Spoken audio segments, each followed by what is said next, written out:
بسم اللہ الرحمن الرحیم۔ افسانہ حاجی اکبر، تحریر منشی پریم چند۔ منشی صابر حسین کی آمدنی کم تھی اور خرچ زیادہ، اپنے بچہ کے لیے دایا رکھنا گوارا نہیں کر سکتے تھے، لیکن ایک تو بچے کی صحت کی فکر اور دوسرے اپنے برابر والوں سے ہٹیے بن کر رہنے کی ذلت اس خرچ کو برداشت کرنے پر مجبور کرتی تھی۔ بچہ دایا کو بہت چاہتا تھا، ہر دم اس کے گلے کا ہار بنا رہتا، اس وجہ سے دایا اور بھی ضروری معلوم ہوتی تھی، مگر شاید سب سے بڑا سبب یہ تھا کہ وہ مربت کے باعث دایا کو جواب دینے کی جرات نہ کر سکتے تھے۔ بڑھیا ان کے یہاں 3 سال سے نوکر تھی، اس نے ان کے اکلوتے بچے کی پرورش کی تھی، اپنا کام دل و جان سے کرتی تھی، اسے نکالنے کا کوئی ہیلا نہ تھا اور خواہ مخواہ کیچڑ نکالنا صابر جیسے علیم شخص کے لیے غیر ممکن تھا، مگر شاکرہ اس معاملے میں اپنے شوہر سے متفق نہ تھی، اسے شک تھا کہ دایا ہم کو لوٹے لیتی ہے۔ اس کی لائی ہوئی چیزوں کو گھنٹوں دیکھتی، پچھتاتی، بار بار پوچھتی اتنا ہی کیوں، کیا اتنا مہنگا ہو گیا؟ دایا بھی تو ان بدگمانیوں کے جواب ملائمت سے دیتی، لیکن جب بیگم زیادہ تیز ہو جاتی تو وہ بھی کڑی پڑ جاتی، قسمیں کھاتی، صفائی کی شہادتیں پیش کرتی، تردید اور حجت میں گھنٹوں لگ جاتے، قریب روزانہ یہی کیفیت رہتی تھی، اور روزانہ یہ ڈرامہ دایا کی خفیف سی اشکریزی کے بعد ختم ہو جاتا تھا۔ دایا کی اتنی سختیاں جھیل کر پڑے رہنے شاکرہ کے شکوک کی آبریزی کرتا تھا، اسے کبھی یقین نہ آتا تھا کہ یہ بڑھیا محض بچے کی محبت سے پڑی ہوئی ہے، وہ دایا کو ایسے لطیف جذبہ کا اہل نہیں سمجھتی تھی۔ اتفاق سے ایک روز دایا کو بازار سے لوٹنے میں ذرا دیر ہوگی، وہاں تو کنجریوں میں بڑے جوش و خروش سے مناظرہ تھا۔ دونوں بلبلیں اپنے اپنے ترانوں میں محو تھیں، ان کی متانت، ان کا ضبط، ان کا اطمینان قلب حیرت انگیز تھا، ان کے ظرف دل میں اس سے کہیں زیادہ کہنے کی اور بدرجہ زیادہ سننے کی گنجائش معلوم ہوتی تھی۔ الغرض خالص دماغی ذہنی مناظرہ تھا، اپنے اپنے کمالات کے اظہار کے لیے ایک خالص زور آزمائی تھی، اپنے اپنے کرتب اور فن کے جوہر دکھانے کے لیے تماشائیوں کا ہجوم تھا، وہ مبتذل کنایات و اشارے جن پر بے شرمی کو شرم آتی، وہ کلمات رقیق جن سے عفونت بھی دور بھاگتی، ہزاروں رنگین مزاجوں کے لیے محض باعث تفریح تھے۔ دایا بھی کھڑی ہوگی کہ دیکھوں کیا ماجرا ہے، پر تماشا اتنا دلاویز تھا کہ اسے وقت کا مطلق احساس نہ ہوا۔ یکایک 9 بجنے کی آواز کان میں آئی تو سر ٹوٹا، وہ لپکی ہوئی گھر کی طرف چلی۔ شاکرہ بھری بیٹھی تھی، دایا کو دیکھتی تیور بدل کر بولی، کیا بازار میں کھو گئی تھی؟ دایا نے خطاوارانہ انداز سے سر جھکا لیا اور بولی، بیوی، ایک جان پہچان کی ماما سے ملاقات ہوگی اور باتیں کرنے لگی۔ شاکرہ جواب سے اور بھی برہم ہوئی، یہاں دفتر جانے کو دیر ہو رہی ہے، تمہیں سیر سپاٹے کی سوجی ہے؟ مگر دایا نے اس وقت دبنی میں خیریت سمجھی، بچہ کو گود میں لینے چلی، پر شاکرہ نے جھڑک کر کہا، رہنے دو، تمہارے بغیر بے حال نہیں ہوا جاتا۔ دایا نے اس حکم کی تعمیل ضروری نہ سمجھی، بیگم صاحبہ کا غصہ فروغ کرنے کی اس سے زیادہ کارگر کوئی تدبیر ذہن میں نہ آئی۔ اس نے نصیر کو اشارے سے اپنی طرف بلایا، وہ دونوں ہاتھ پھیلائے لڑکھڑاتا وہ اس کی طرف چلا۔ دایا نے اس کی گود میں اٹھا لیا اور دروازے کی طرف چلی، لیکن شاکرہ باز کی طرح جھپٹی اور نصیر کو اس کی گود سے چھین کر بولی، تمہارا یہ مکر بہت دنوں سے دیکھ رہی ہوں، یہ تماشے کسی اور کو دکھائیے، یہاں طبیعت سیر ہو گئی۔ دایا نصیر پر جان دیتی تھی اور سمجھتی تھی کہ شاکرہ اس سے بے خبر نہیں، اس کی سمجھ میں شاکرہ اور اس کے درمیان یہ ایسا مضبوط تعلق تھا جسے معمولی ترشیاں کمزور نہ کر سکتی تھیں۔ اسی وجہ سے باوجود شاکرہ کی سخت زبانیوں کے اسے یقین نہ آتا تھا کہ واقعی مجھے نکالنے پر آمادہ ہے، پر شاکرہ نے یہ باتیں کچھ اس بے رخی سے کی اور بالخصوص نصیر کو اس بے دردی سے چھین لیا کہ دایا سے ضبط نہ ہو سکا۔ بولی، بیوی، مجھ سے کوئی ایسی بڑی خطا تو نہیں ہوئی؟ بہت ہوگا تو پاؤ گھنٹہ کی دیر ہوئی ہوگی، اس پر آپ اتنا جھنجھلا رہی ہیں، صاف صاف کیوں نہیں کہہ دیتی کہ تو دوسرا دروازہ دیکھو، اللہ نے پیدا کیا ہے تو رزق بھی دے گا، مزدوری کا کال تھوڑا ہی ہے۔ شاکرہ، تو یہاں تمہاری کون پرواہ کرتا ہے؟ تمہاری جیسی مامائیں گلی گلی ٹھوکری کھاتے پھرتی ہیں۔ دایا، ہاں، خدا آپ کو سلامت رکھے، مامائیں دائیاں بہت ملیں گی، جو کچھ خطا ہوئی ہو معاف کیجیے گا، میں جاتی ہوں۔ شاکرہ، جا کر مردانے میں اپنی تنخواہ کا حساب کر لو۔ دایا، میری طرف سے نصیر میاں کو اس کی مٹھائیاں منگوا دیجیے گا۔ اتنے میں صابر حسین بھی باہر سے آگے، پوچھا، کیا ہے؟ دایا، کچھ نہیں، بیوی نے جواب دے دیا ہے، گھر جاتی ہوں۔ صابر حسین خان کی ترددات سے یوں بچتے تھے جیسے کوئی برہ نہ پاک کانٹوں سے بچے، انہیں سارے دن ایک ہی جگہ کھڑے رہنا منظور تھا، پر کانٹوں میں پیر رکھنے کی جرات نہ تھی۔ جی میں جبی ہو کر بولے، بات کیا ہوئی؟ شاکرہ، کچھ نہیں، اپنی طبیعت نہیں جی چاہتا نہیں رکھتے، کسی کے ہاتھوں بک تو نہیں گئے؟ صابر، تمہیں بیٹھے بٹھائے ایک نہ ایک کھچڑی سوچتی رہتی ہے۔ شاکرہ، ہاں، مجھے تو اس بات کا جنون ہے، کیا کروں، خصلت ہی ایسی ہے، تمہیں یہ بہت پیاری ہے تو لے جا کر گلے باندھو، میرے یہاں ضرورت نہیں ہے۔ دایا گھر سے نکلی تو اس کی آنکھیں لبریز تھی، دل نصیر کے لیے تڑپ رہا تھا، ایک بار بچے کو گود میں لے کر پیار کر لوں، پر یہ حسرت لیے اسے گھر سے نکلنا پڑا۔ نصیر دایا کے پیچھے پیچھے دروازے تک آیا، لیکن جب دایا نے دروازہ باہر سے بند کر دیا تو مچل کر زمین پر لیٹ گیا اور انا انا کہہ کر رونے لگا۔ شاکر نے چمکارا پیار کیا، گود میں لینے کی کوشش کی، مٹھائی کا لالچ دیا، میلے دکھانے کا وعدہ کیا، پر نصیر پر مطلق اثر نہ ہوا، یہاں تک کہ شاکرہ کو غصہ آ گیا۔ اس نے بچے کو وہیں چھوڑ دیا اور گھر آ کر گھر کے دھندوں میں مصروف ہو گئی۔ نصیر کا منہ اور گال لال ہو گئے، آنکھیں سوج گئی، آخر وہ وہیں زمین پر سسکتے سسکتے سو گیا۔ شاکر نے سمجھا تھوڑی دیر میں بچہ رو دھو کر چپ ہو جائے گا، پر نصیر نے جاگتے ہی پھر انا کی رٹ لگائی۔ 3 بجے صابر حسین دفتر سے آئے اور بچے کی یہ حالت دیکھی تو بیوی کی طرف کار کی نگاہوں سے دیکھ کر اسے گود میں اٹھا لیا اور بہلانے لگے۔ آخر نصیر کو جب یقین ہو گیا کہ دائیں مٹھائی لینی گئی ہے تو اسے تسکین ہوئی، مگر شام ہوتی اس نے پھر چیخنا شروع کیا، انا مٹھائی لائی؟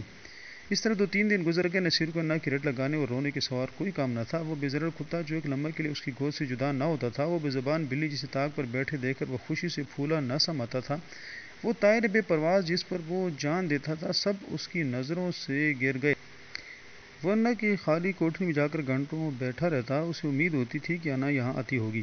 اس کوٹری کا دروازہ بند پاتا تو جا کر کواڑ کھٹکھٹاتا کہ شاید انا اندر چھپی بیٹھی ہو۔ سدا دروازہ کھلتے سنتا تو انا انا کہہ کر دوڑتا، سمجھتا کہ انا آ گئی۔ اس کا گتھرایا ہوا بدن سوکھ گیا، گلاب کے سے رخسار سوکھ گئے، ماں اور باپ دونوں اس کی موہنی ہنس کے لیے ترس ترس کر رہ جاتے۔ اگر بہت گدگدانے اور چھیڑنے سے ہنستا بھی تو ایسا معلوم ہوتا دل سے نہیں، محض دل رکھنے کے لیے ہنس رہا ہے۔ اسے اب دودھ سے رغبت نہ تھی، مصری سے کوئی تعلق نہ تھا، نہ میوہ سے، نہ میٹھی بسکٹ سے، نہ تازی امرتیوں سے۔ ان میں مزہ تھا جب انا اپنے ہاتھوں سے کھلاتی تھی، ان میں مزہ نہ تھا۔ 2 سال کا ہونہار لہلہاتا وہ شاداب پودا مرجھا کر رہ گیا۔ وہ لڑکا جسے گود میں اٹھاتے ہی نرمی، گرمی اور زبان کا احساس ہوتا تھا، اب استخواں کا ایک پتلا رہ گیا تھا۔ صابر حسین نے دوسری انا تیسرے ہی دن رکھ لی تھی، پر نصیر اس کی صورت دیکھتے ہی منہ چھپا لیتا تھا، گویا وہ کوئی دیونی یا بھوتنی ہے۔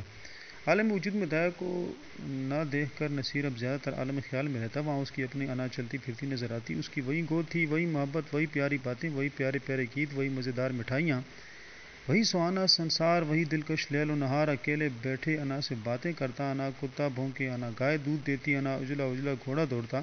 سویرے ہوتی لوٹا لے کر دایا کی کوٹری میں جاتا اور کہتا، انا پانی پی، دودھ کا گلاس لے کر اس کی کوٹری میں رکھ آتا اور کہتا، انا دودھ پلا۔ اپنی چرپائی پر تکیہ رکھ کر چادر سے ڈھانک دیتا اور کہتا، انا سوتی۔ شاکرہ کھانے بیٹھتی تو رکابیاں اٹھا اٹھا انا کی کوٹری میں لے جاتا اور کہتا، انا کھانا کھائے گی۔ انا اس کے لیے اب ایک آسمانی وجود تھی جس کی واپسی کی اسے مطلق امید نہ تھی، وہ محض گزشتہ خوشیوں کی دلکش یادگار تھی، جس کی یاد ہی اس کا سب کچھ تھی۔ نصیر کے انداز میں رفتہ رفتہ طفلانہ شوخی اور بےتابی کی جگہ ایک حسرت ناک توکل، ایک مایوسانہ خوشی نظر آنے لگی۔ اس طرح 3 ہفتے گزر گئے۔ ادھر برسات کا موسم آیا۔ شاکر نے بہت احتیاط کی، مگر نصیر کو کھانسی ہو گئی اور وہ بخار میں مبتلا ہو گیا۔ صبح کا وقت تھا، نصیر چرپائی پر آنکھیں بند کیے پڑا تھا، ڈاکٹروں کا علاج بے سود ہو رہا تھا۔ شاکرہ چرپائی پر بیٹھی اس کے سینے پر تیل کی مالش کر رہی تھی اور صابر حسین صورت غم بنے ہوئے بچے کو پردرد نگاہوں سے دیکھ رہے تھے۔ اس طرف وہ شاکرہ سے بہت کم بولتے تھے، ان سے ایک نفرت سی ہوتی تھی، وہ نصیر کی اس بیماری کے سارے الزام اسی کے سر رکھتے تھے۔ وہ ان کی نگاہوں میں نہایت کم ظرف سفلہ مزاج بحث عورت تھی۔ شاکرہ نے ڈرتے ڈرتے کہا، آج بڑے حکیم صاحب کو بلا لیتے، شاید انہی کی دوا سے فائدہ ہو۔ صابر حسین نے کالی گھٹاؤں کی طرف دیکھ کر تلخی سے جواب دیا، بڑے حکیم نہیں، لقمان بھی آئیں تو اس سے کوئی فائدہ نہ ہوگا۔ شاکرہ، تو کیا اب کسی کی دوا ہی نہ ہوگی؟ صابر، بس اس کی ایک ہی دوا ہے اور وہ نایاب ہے۔ شاکرہ، تمہیں تو وہی دھن سوار ہے، کیا باسی امرت پلا دے گی؟ صابر، ہاں، وہ تمہارے لیے چاہے زہر ہو لیکن بچے کے لیے امرت ہی ہوگی۔ شاکرہ، میں نہیں سمجھتی کہ اللہ کی مرضی میں اسے اتنا دخل ہے۔ صابر، اگر نہیں سمجھتی ہو اور اب تک نہیں سمجھا تو رو گی، بچے سے ہاتھ دھونا پڑے گا۔ شاکرہ، چپ بھی رہو، کیا سا شگون زبان سے نکالتے ہو، اگر ایسی جلی کٹی سنانی ہے تو یہاں سے چلے جاؤ۔ صابر، ہاں تو میں جاتا ہوں، مگر یاد رکھو یہ خون تمہاری گردن پر ہوگا۔ اگر لڑکے کو تندرست دیکھنا چاہتی ہو تو اس عباسی کے پاس جاؤ، اس کی منت کرو، التجا کرو، تمہارے بچے کی جان اسی کے رحم پر منحصر ہے۔ شاکرہ نے کچھ جواب نہ دیا، اس کی آنکھوں سے آنسو جاری تھی۔ صابر حسین نے پوچھا، کیا مرضی ہے، جاؤں اسے تلاش کروں؟ شاکرہ، تم کیوں جاؤ گے، میں خود چلی جاؤں گی۔ صابر، نہیں، معاف کرو، مجھے تمہارے اوپر اعتبار نہیں ہے، نہ جانے کہ تمہارے منہ سے کیا نکل جائے، کہ وہ آتی بھی ہو تو نہ آئے۔ شاکرہ نے شوہر کی طرف نگاہ ملامت سے دیکھ کر کہا، ہاں اور کیا، مجھے اپنے بچے کی بیماری کا قلق تھوڑے ہی ہے، میں نے شرم کے مارے تم سے کہا نہیں، لیکن میرے دل میں بار بار یہ خیال پیدا ہوا، اگر مجھے دائی کے مکان کا پتہ معلوم ہوتا تو میں اسے کب کی منا لائی ہوتی۔ وہ مجھ سے کتنی ہی ناراض ہو لیکن نصیر سے اسے محبت تھی، میں آج ہی اس کے پاس جاؤں گی، اس کے قدموں کو آنسوؤں سے تر کر دوں گی اور وہ جس طرح راضی ہوگی اسے راضی کروں گی۔ عباسی دنیا میں اکیلی تھی. کسی زمانے میں اس کا خاندان گلاب کا سرسبز شاداب درخت تھا، مگر رفتہ رفتہ خزاں نے سب پتیاں گرا دی. بعد حوادث نے درخت کو پامال کر دیا اور اب یہی سوکھی ٹہنی ہرے بھرے درخت کی یادگار باقی تھی. مگر نصیر کو پا کر اس کی سوکھی ٹہنی میں جان سی پڑ گئی تھی. عباسی نصیر کی بھولی باتوں پر نثار ہوگی، مگر وہ اپنی محبت کو شاکرہ سے چھپاتی تھی، اس لیے کہ ماں کے دل میں رکش نہ ہو. وہ نصیر کے لیے ماں سے چھپ کر مٹھائیاں لاتی اور اسے کھلا کر خوش ہوتی. وہ دن میں دو تین بار اسے اپٹن ملتی کہ بچہ خوب پروان چڑھے. وہ اسے دوسروں کے سامنے کوئی چیز نہ کھلاتی کہ بچے کو نظر نہ لگ جائے. ہمیشہ دوسروں سے بچے کی کمخوری کا رونا رویا کرتی. اسے نظر بد سے بچانے کے لیے تویز اور گنڈے لاتی رہتی.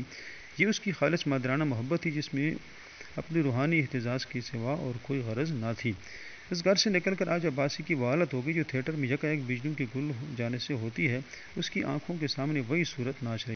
صابر کے گھر سے آنے کے بعد رات جو تو کر کے گئی کٹی. صبح کو مکان میں جھاڑو دے رہی تھی، یکایک تازہ حلوے کی صدا سن کر بے اختیار باہر نکل آئی. مان یاد آ گیا، آج حلوہ کون کھائے گا؟ آج گود میں بیٹھ کر کون چہکے گا؟